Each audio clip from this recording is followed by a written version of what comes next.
Assalamualaikum warahmatullahi wabarakatuh. Perkenalkan nama saya Randi Rizwanarsa. Saya akan mempresentasikan tentang pembelajaran berbasis kearifan lokal. Yang pertama, pembahasan pembelajaran berbasis kearifan lokal.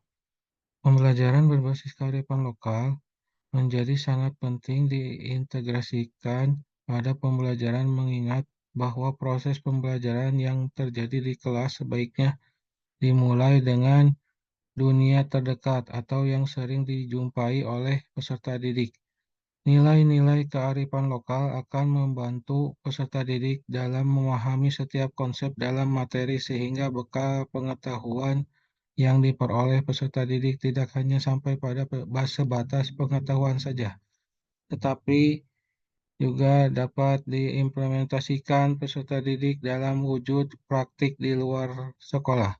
Pemahaman terhadap kearifan lokal menjadi sebuah strategi untuk mengimplementasikan nilai-nilai luhur kearifan lokal di daerah masing-masing.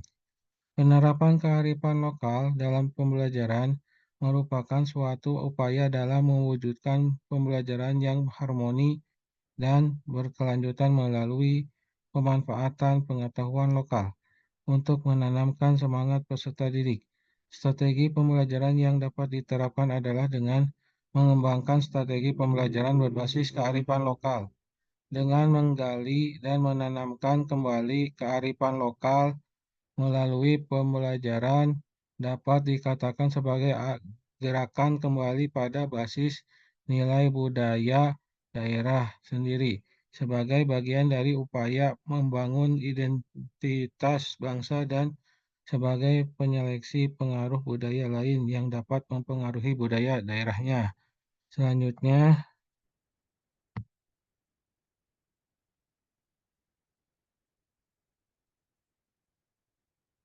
proses interaksi peserta didik dengan pendidik sumber belajar suatu lingkungan.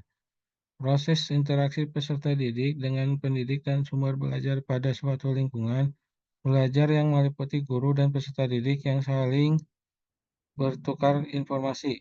Istilah pembelajaran didefinisikan dari berbagai sudut pandang. Satu sudut pandang dianggap saling awal menyajikan konsepsi pembelajaran adalah sudut pandang behavioristik. Pembelajaran dimaknai sebagai proses pendidikan di mana memberikan ruang kesempatan peserta didik mengembangkan segala potensi diri. Pandangan ini mengatakan pembelajaran adalah sebagai proses perubahan tingkah laku peserta didik melalui pengoptimalan lingkungan sebagai stimulus belajar. Karakteristik utama. Secara pembelajaran mengandung dua karakteristik utama, yakni satu, pembelajaran melibatkan proses mental peserta didik secara maksimal yang menghendaki aktivitas berpikir. Yang kedua, pembelajaran diarahkan untuk memperbaiki dan meningkatkan kemampuan berpikir peserta didik, yang pada giliran kegiatan berpikir dapat membantu memperoleh pengetahuan yang mereka konstruksi sendiri. Kedua, karakter pembelajaran bukan hanya dilakukan untuk transfer pengetahuan, melainkan kegiatan yang harus dilakukan secara aktif beraktivitas dalam upaya membangun pengetahuannya sendiri berdasarkan potensi yang dimiliki. Strategi pembelajaran. Untuk menanamkan semangat peserta didik, strategi pembelajaran yang dapat diterapkan adalah dengan mengembangkan strategi pembelajaran berbasis kearifan lokal. Dengan menggali dan menanamkan kembali kearifan lokal melalui pembelajaran, dapat dikatakan sebagai gerakan kembali pada basis nilai budaya daerahnya sendiri sebagai bagian dari upaya membangun identitas bangsa dan sebagai penyeleksi pengaruh budaya lain yang dapat mempengaruhi budaya daerahnya. Pengembangan strategi pembelajaran berbasis kearifan lokal akan membawa peserta didik pada pembelajaran yang kontekstual. Peserta didik secara langsung terlibat aktif dalam proses pembelajaran sehingga pembelajaran akan menarik dan bermakna bagi peserta didik. Pembelajaran seperti ini juga menjadi salah satu upaya agar peserta didik tidak merasa bosan tetapi menjadi proses pembelajaran yang menarik bagi peserta didik. Selanjutnya, langkah-langkah yang dilakukan guru. Langkah-langkah yang dilakukan guru dalam pelaksanaan pembelajaran berbasis kearifan lokal adalah satu, mengidentifikasi keadaan dan potensi daerah. Mengidentifikasi potensi daerah dipandang sangat penting untuk mengetahui potensi atau keberagaman seperti apa saja yang berkembang dalam daerah tersebut, kemudian nantinya dapatkah diintegrasikan dalam materi pelajaran yang dilaksanakan. Kearifan lokal dapat ditinjau dari potensi alam daerah tersebut, kepercayaan, potensi sejarah, potensi budaya, dan lainnya sebagainya. Kedua, menentukan fungsi dan tujuan untuk guru merancang. Guru harus menentukan fungsi dan tujuan apa yang hendak dicapai dalam pembelajaran berbasis kearifan lokal sebagai batasan dan panduan. Fungsi dan tujuan ini harus dapat mengembangkan pengetahuan, sikap, serta keterampilan bagi peserta didik. Yang ketiga, menentukan kriteria dan bahan kajian. Kriteria dan bahan kajian dapat meliputi kesesuaian dengan tingkat perkembangan siswa, kesediaan sarana dan prasarana yang mendukung, tidak bertentangan dengan nilai luhur kearifan lokal yang ada, serta kelayakan apabila diterapkan. Yang keempat, menyusun rencana pembelajaran. Langkah yang dapat dilakukan adalah menentukan topik keunggulan lokal yang dipilih sesuai kompetensi ini. Inti, kompetensi dasar dan indikator yang dikembangkan. Menelaah kompetensi inti, kompetensi dasar, dan indikator untuk memastikan bahwa inovasi penyajian konsep sesuai dengan kompetensi yang telah ditetapkan. Pengorganisasian materi atau kompetensi muatan keunggulan lokal ke pembelajaran dan menentukan evaluasi pembelajaran untuk mengetahui kelayakan pembelajaran. Selanjutnya, kearifan lokal. Kearifan lokal berasal dari dua kata, yaitu kearifan dan lokal. Kearifan lokal diartikan sebagai gagasan lokal yang memiliki nilai serta menjadi pedoman bagi masyarakat sekitar. Secara perspektif antropologi, kearifan lokal dimaknai sebagai sistem pengetahuan dalam suatu masyarakat dan dijadikan sebagai identitas budaya.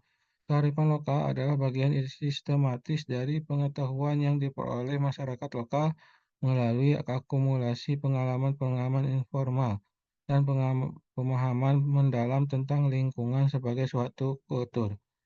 Kearifan lokal sebagai pengetahuan, keyakinan, pemahaman, atau wawasan serta adat kebiasaan yang menuntun perilaku masyarakat di dalam kehidupan masyarakat. Kearifan lokal dipraktikkan, diajarkan, diwariskan dari satu generasi ke generasi berikut sekaligus membentuk pola perilaku sehari-hari baik terhadap sesama manusia dan alam. Hubungan antara pendidikan dengan kearifan lokal dapat dijelaskan melalui Pasal 2 Undang-Undang Republik Indonesia Nomor 20 Tahun 2003, yaitu tentang pendidikan nasional berlandaskan Pancasila dan Undang-Undang Negara Republik Indonesia tahun 1945, bahwa pasal tersebut menggambarkan kekuatan hubungan antara nilai-nilai budaya daerah di Indonesia dengan pendidikan nasional kita, karena Pancasila adalah perwujudan dari nilai-nilai kehidupan bangsa Indonesia yang digali dari masyarakat Indonesia. Di dalamnya terkandung nilai-nilai berupa kearifan lokal dan bahkan beberapa di antaranya termasuk nilai-nilai universal. Selanjutnya, model pembelajaran berbasis kearifan lokal. Dalam model pembelajaran dapat diartikan sebagai cara, contoh, maupun pola yang mempunyai tujuan menyajikan pesan kepada siswa yang harus diketahui, dimengerti, dan dipahami, yaitu dengan cara membuat suatu pola atau contoh dengan bahan-bahan yang dipilih oleh para pendidik atau seorang guru sesuai dengan materi yang diberikan dan kondisi dalam kelas. Suatu model akan mempunyai ciri-ciri tertentu dilihat dari faktor yang melengkapinya. Model pembelajaran berbasis kearifan lokal adalah pendidikan yang mengajarkan peserta didik untuk selalu lekat dengan situasi konkret yang mereka hadapi. Lanjutan menurut para ahli model pembelajaran. Menurut Dahlan 1990, model pembelajaran adalah rencana atau pola yang digunakan dalam menyusun kurikulum, mengatur materi pengajaran, dan member petunjuk pada pengajar di kelas dalam setting pengajaran atau setting lainnya. Tiap model mengajar yang dipilih haruslah mengungkapkan berbagai realitas yang sesuai dengan situasi kelas dan macam pandangan hidup yang dihasilkan dari kerjasama guru dan murid. Salah satu hal yang dalam proses belajar mengajar adalah keahlian seorang guru dalam mengelola proses belajar mengajar menjadi lebih menarik. Hal ini diperlukan demi meningkatkan minat belajar siswa. Model pembelajaran yang digunakan guru pun hendaknya mampu memberi pemahaman siswa tentang materi yang akan dibawa. Sekian presentasi dari saya. Mohon maaf banyak yang salah dari presentasi ini. Banyak kata-kata yang suka salah. Mohon dimaafkan. Mudah-mudahan presentasi ini bermanfaat bagi kalian semua. Terima kasih. Wassalamualaikum warahmatullahi wabarakatuh.